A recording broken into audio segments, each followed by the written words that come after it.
तो आज अपन देख रहे हैं एल्कोहल बनाने की विधियां, जिसमें ग्रिग्नार्ड अभिकर्मक से हम क्या बनाएंगे, एल्कोहल। चलो देखो, सबसे पहले ग्रिग्नार्ड अभिकर्मक का सूत्र पता होना चाहिए, RMgX।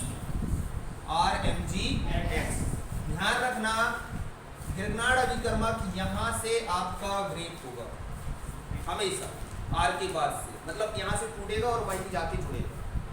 ध्यान रखना सभी लोग। यहाँ पर ग्रिग्नार्ड अभिकर्मक जो है आपका, वो किस तरीके से टूटेगा, R और MgX में।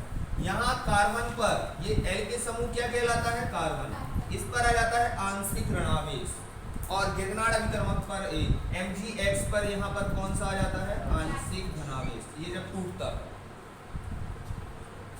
जब ये दोनों आपस में ब्रेक होते हैं, टूट तो यहाँ भी सकता था, Mg के बाद X का बंध टूट सकता था, मगर ग्रिग्नार्ड अभिकर्मक यहीं से टूटता है, R के बाद से। ध्यान रखिए, यहाँ से ब्रेक होगा, R MgX में से कहाँ से R अलग होगा, वो भी ऋणात्मक पार्ट होगा, आंशिक ऋणावेश, जिसको पार्शियली ऋणावेश कहते हैं, डेल माइनस जो हम बोलते थे आपको, ये डेल माइनस है और ये डेल प्लस, मतलब आंशिक ऋणावेश और आंशिक धनावेश।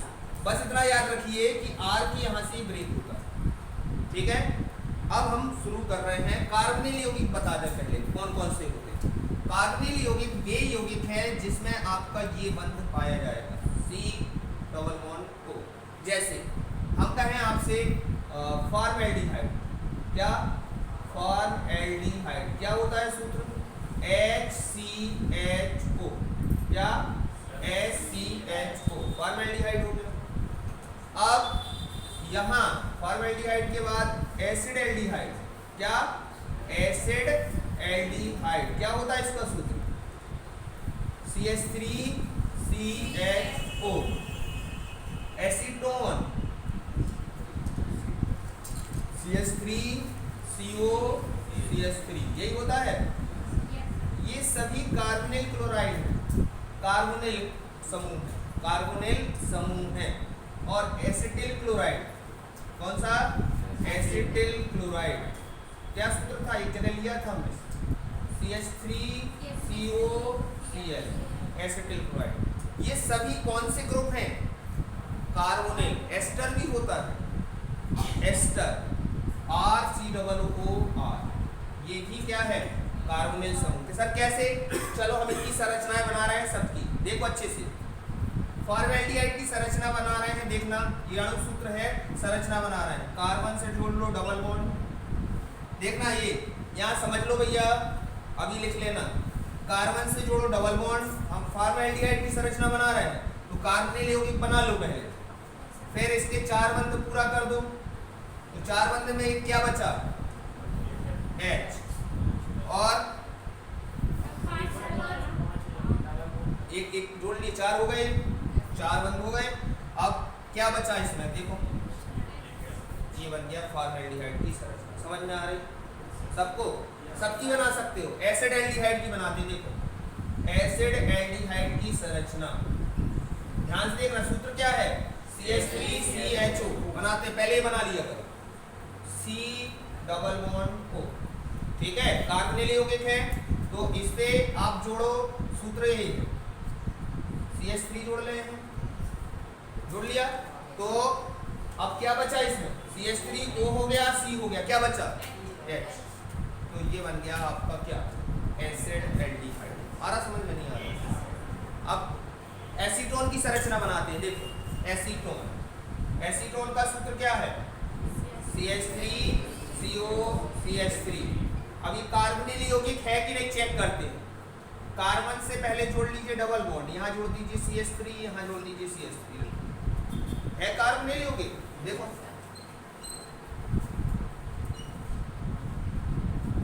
आ रहा समझ में। एक और बना देते हैं, एसिटिल क्लोराइड, देखो एसिटिल क्लोराइड क्या है, CH3COCl, एसिटिल क्लोराइड। तो एसिटिल क्लोराइड का सूत्र है ये आपका सामने, संरचना बनाते, देखो पहले आप बना लीजिए कार्बोनिल यौगिक, ठीक है, कार्बोनिल यौगिक तैयार। अब इससे क्या जोड़ लीजिए, CH3, और इससे क्या जोड़ लीजिए, मतलब ये सभी कैसे यौगिक हैं, कार्बोनिल। डबल बॉन्ड O समूह है। तो हम कह सकते हैं एक की अभिक्रिया हम कराएंगे, 3 की आप खुद कर सकते हैं। एक की विधि बस सीख लीजिए कैसे करते हैं, और 3 का और भी जितने कार्बोनिल यौगिक होते हैं सबके लिए यही मेथड होगी जो हम बता रहे हैं। तो ये सभी को समझ में आ रहा है कार्बोनिल यौगिक कौन कौन से होते हैं, जिसमें क्या पाया जाता है, C डबल बॉन्ड O। तो इनको अगर हम तोड़ के लिखें तो ये है इनकी संरचना, ठीक है। तो चलो अभी इनकी संरचनाओं को हम एक एक करके बता ही रहे हैं, तो इसको मिटा देते हैं, अब शुरू करते हैं अभिक्रिया। देखो यहाँ ध्यान से,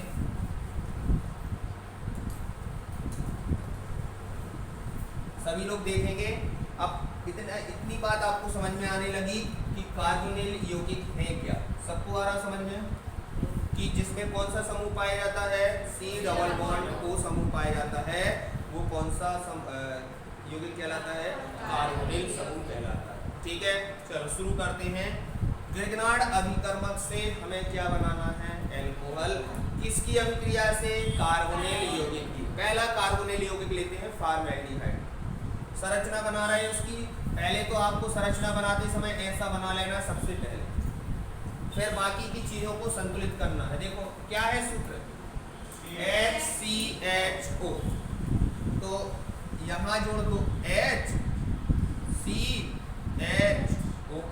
हो गया, सबको समझ में आया, फॉर्मेल्डिहाइड। अब इसकी अभिक्रिया करानी है किससे, ग्रिग्नार्ड अभिकर्मक से। किससे, तो ग्रिग्नार्ड अभिकर्मक का सूत्र RMgX, ठीक है।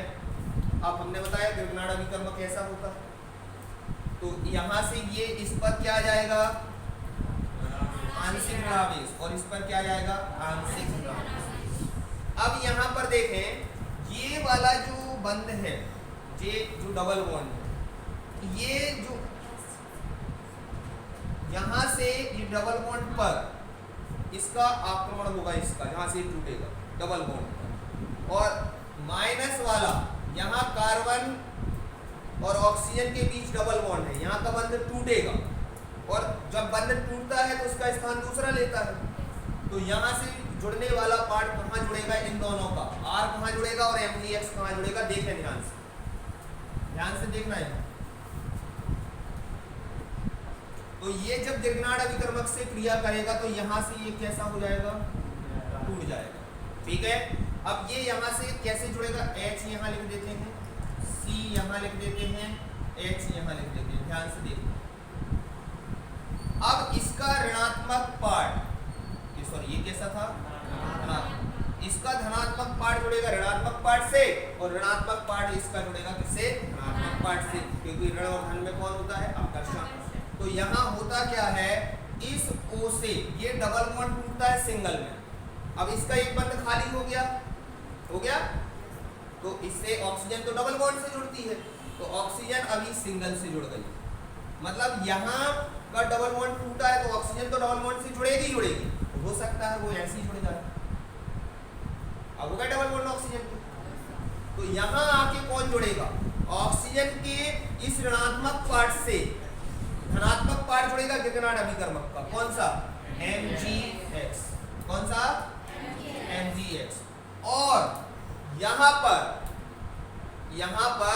ये इसका कौन सा भाग जुड़ेगा, कहाँ पर जुड़ेगा, हाइड्रोजन से, तो यहाँ पर क्या बन जाएगा, यहाँ पर हाइड्रोजन के साथ एक बंध बन जाएगा कार्बन का R। समझ में नहीं आ रहा, देखो कार्बन की संयोजकता अभी भी 4 है, और आपका ये डबल बॉन्ड टूट गया, और यहाँ पर क्या आ गया, सिंगल। तो यहाँ अच्छे से समझना, ये वाला R और ये वाला MgX, ग्रिग्नार्ड अभिकर्मक यहीं से टूटेगा, ये MgX आपका यहाँ जुड़ेगा, डबल बॉन्ड सिंगल बॉन्ड लेगा, और यहाँ ये जुड़ जाएगा, और ये वाला आ रहा समझ में, सभी के लिए। अब यहाँ से आपको बनाना है एल्कोहल, तो आपको हमेशा जब ये यौगिक बन जाए तो आपको हमेशा H2SO4 या फिर जल से अभिक्रिया करानी है, क्योंकि जल से कराने से क्या फायदा है, क्योंकि हमें OH चाहिए, एल्कोहल बनाना है, क्या बनाना है, एल्कोहल। तो इसकी अभिक्रिया किससे कराएंगे, जल से, H2O से, इसकी बने हुए यौगिक। किससे कराएंगे? जल से। अब जल में क्या क्या उपस्थित होता है? H2OH उपस्थित होता है, H2O है कि नहीं? तो ये जल में H और OH जो उपस्थित होता है, इसमें से होने वाला क्या है देखें ध्यान से। ये OH पार्ट और ये आपका MgX ये निकल जाता है एक साथ, और जे वाला H यहां जाके जुड़ जाता है इससे ऑक्सीजन से, तो एल्कोहल बन जाएगा। OH आ गया तो कैसा बनेगा बताओ? H C और यहाँ आगे O के साथ कौन जुड़ जाएगा? OH, और यहाँ पर MgX, ये वाला H यहाँ जुड़ गया। अब MgX और कौन? OH बचा, MgX और H बचा, ये वाला तो ये बचा है, ये वाला H भी बचा भी। अब कौन बचा यहाँ से? MgX, और यहाँ का क्या बचा? OH, तो ये बचेगा MgX और OH। आ रहा समझ में? एक बार अच्छे से देखें, जल से क्रिया हुई, जल से क्रिया करने पर ये MgX अलग निकला और जल का OH अलग निकला, ये तो ये क्या बचा? H, और ये H जुड़ जाएगा ऑक्सीजन। तो ये बन गया आपका कौन सा डिग्री एल्कोहल? देखो RCH2OH, इसको हम तोड़ के लिखें तो कार्बन ऐसे समूह से जुड़ा है जिसमें एक एल्किल समूह हो, 2 हाइड्रोजन हो, यही है, यही बना जे लिखा जो लिखा कि नहीं? तो ये कौन सा डिग्री एल्कोहल है? 1 डिग्री एल्कोहल है, एक एल्किल समूह जुड़ा है। इस संरचना को आप यदि तोड़ के लिख दो इसको, तो यही तो लिखी है। देखो आपका OH समूह ऐसे कार्बन से जुड़ा है जिसके साथ एक एल्किल समूह है और 2 हाइड्रोजन है, तो ये कौन सा एल्कोहल है? 1 डिग्री एल्कोहल, अर्थात प्राथमिक एल्कोहल। तो एल्कोहल बन चुका है। आपने लिखा था इस विधि से प्राथमिक, द्वितीयक और तृतीयक एल्कोहल बनाए जाते हैं। हो सकता है कि उनसे द्वितीयक बन जाए, तृतीयक बन जाए। अब एक और हम करा रहे हैं आपको, ये समझ में आई सबको अभिक्रिया सभी को? तो नोट कर लीजिए पहले।